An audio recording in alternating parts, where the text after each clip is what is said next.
একটার পর একটা অপারেশন ব্যর্থ হবার পর আমেরিকা আজ বসে আছে পাকিস্তানের মধ্যস্থতার দিকে তাকিয়ে।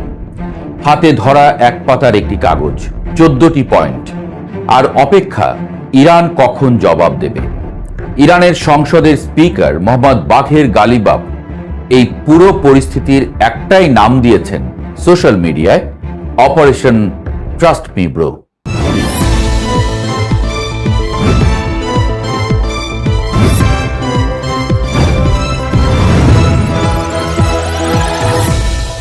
ফেব্রুয়ারি 2026 যুক্তরাষ্ট্র আর ইসরায়েল মিলে ইরানে সামরিক অভিযান শুরু করে। লক্ষ্য ছিল তিনটি: পারমাণবিক কার্যক্রম ধ্বংস, ব্যালিস্টিক ক্ষেপণাস্ত্র ব্যবস্থা গুড়িয়ে দেওয়া এবং শাসন ব্যবস্থার পরিবর্তন। ইরানের সর্বোচ্চ নেতা খামেনি সেই হামলায় নিহত হয়েছেন বলে জানা গেছে, কিন্তু ইরান থামেনি। ক্ষমতার লাগাম গেছে খামেনির ছেলের হাতে, আর পাল্টা জবাব হিসেবে তেহরান যা করেছে তাকে বলা যায় পুরো বিশ্বের টুঁটি চেপে ধরা। হরমুজ প্রণালী বন্ধ করে দিয়েছে। ফলে বিশ্ব অর্থনীতিতে যে ধাক্কা লেগেছে তার মাত্রা বোঝা যায় একটি তথ্যে। জার্মান শিপিং জায়ান্ট হাপাগ লয়েড জানিয়েছে, হরমুজ বন্ধ থাকায় বৈশ্বিক পণ্য পরিবহনে বিপর্যয় নেমেছে। আগে প্রতিদিন গড়ে 138টি জাহাজ এই পথে চলত, সেটা এখন প্রায় শূন্যে নেমে এসেছে। বিশ্বের মোট সমুদ্রপথে পরিবাহিত তেলের 5 ভাগের 1 ভাগ এই প্রণালী দিয়ে যায়। 4 মে সোমবার ট্রাম্প নতুন অভিযানের ঘোষণা দিলেন, নাম প্রজেক্ট ফ্রিডম। মার্কিন নৌবহর দিয়ে আটকে পড়া বাণিজ্যিক জাহাজগুলোকে হরমুজ পার করিয়ে দেওয়া হবে। Secretary of state Marco Rubio white হাউসে দাঁড়িয়ে বললেন, 87টি দেশের প্রায় 23,000 নাবিক পারস্য উপসাগরে বন্দী হয়ে আছেন। অন্তত 10 জন মারা গেছেন। এটা জীবন মৃত্যুর প্রশ্ন। কিন্তু 5 মে মঙ্গলবার রাতেই মাত্র 24 ঘন্টার মধ্যে ট্রাম্প ট্রুথ সোশ্যালে পোস্ট দিলেন, প্রজেক্ট ফ্রিডম সাময়িকভাবে বিরতিতে যাচ্ছে। কেন? পুরো অভিযানে কি হয়েছিল? 2টি জাহাজ পার করানো গেছে, শুধু 2টো। এর মাঝে ইরান পাল্টা হামলা করেছে মার্কিন বাহিনীর উপর। আমিরাতে ক্ষেপণাস্ত্র ছুঁড়েছে। একটি দক্ষিণ কোরীয় কার্গো জাহাজেও আগুনে পুড়েছে। কোনো বাণিজ্যিক জাহাজ নিরাপদ মনে করেনি যে এই পথে যাওয়া ঠিক হবে। এর নাম কি বিজয় নাকি ব্যর্থতা? ব্যর্থতা ঢাকতে গিয়ে এখন আলোচনার টেবিলে ট্রাম্প।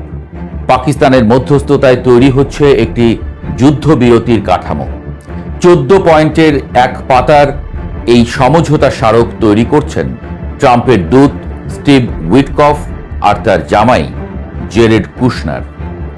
এই খসড়ায় মূলত 3টি শর্ত আছে।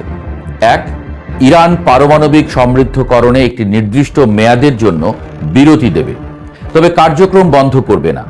কত বছরের বিরতি? এখনো দর কষাকষি চলছে। ইরান চাইছে 5 বছর, আমেরিকা চাইছে 20 বছর। মাঝের জায়গা হিসেব করলে 12 থেকে 15 বছরের কথা উঠছে। 2, আমেরিকা ইরানের উপর থেকে নিষেধাজ্ঞা তুলে নেবে এবং জব্দ করা কোটি কোটি ডলার ফেরত দেবে। 3, উভয় পক্ষ হরমুজে তাদের অবরোধ প্রত্যাহার করবে। এই সমঝোতা সই হলে শুরু হবে 30 দিনের বিস্তারিত আলোচনা ইসলামাবাদ বা জেনেভায়। আর এই 30 দিনের মাঝেই ধীরে ধীরে হরমুজ খুলবে। কিন্তু এই খসড়ায় কি নেই সেটাও জানা দরকার। ইরানের ব্যালিস্টিক ক্ষেপণাস্ত্র কার্যক্রম নিয়ে কোনো শর্ত নেই। মধ্যপ্রাচ্যে ইরানের প্রক্সি মিলিশিয়া নেটওয়ার্ক নিয়ে কোনো দাবি নেই। অথচ যুদ্ধ শুরুর আগে এই দুটো বিষয় ছিল আমেরিকার সবচেয়ে কড়া দাবির মধ্যে। ইরানের সংসদ স্পিকার গালিবাফ মঙ্গলবার সোশ্যাল মিডিয়ায় একটি পোস্ট দিয়ে পুরো পরিস্থিতি নিয়ে রীতিমতো ঠাট্টা করেছেন। তিনি লিখেছেন, অপারেশন ট্রাস্ট মি ব্রো ব্যর্থ হয়ে গেছে, আর এখন শুরু হয়েছে অপারেশন ফক্সিওস। এই ব্যঙ্গ কিন্তু নিছক কৌতুক নয়, এটা নিরেট একটা রাজনৈতিক বার্তা। ইরান বলতে চাইছে, আমরা ভয় পাইনি, আমরা দাবি আদায় করেই আলোচনায় বসছি। কিন্তু ইরানের সরকারি অবস্থান এখনো আনুষ্ঠানিকভাবে স্পষ্ট নয়। পররাষ্ট্র মন্ত্রণালয়ের মুখপাত্র ইসমাইল বাগোই বুধবার বলেছেন, মার্কিন প্রস্তাব এখনো পর্যালোচনা চলছে। পাকিস্তানের মাধ্যমে যখন ইরান তাদের মতামত চূড়ান্ত করবে তখনই জানাবে। এদিকে রুবিও মঙ্গলবার বলেছিলেন অপারেশন এপিক ফিউরি শেষ হয়ে গেছে। আর সেদিন রাতেই ট্রাম্প পোস্ট দিলেন, ইরান রাজি হলে এপিক ফিউরির সমাপ্তি ঘটবে।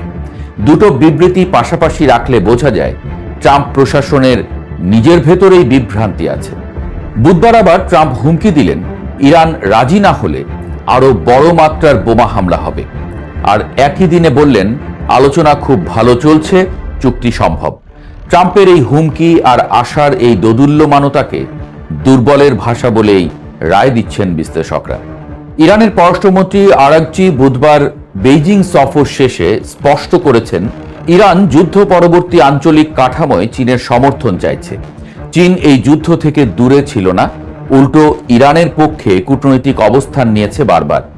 পাকিস্তান মধ্যস্থতাকারীর ভূমিকায় অত্যন্ত গুরুত্বপূর্ণ হয়ে উঠেছে।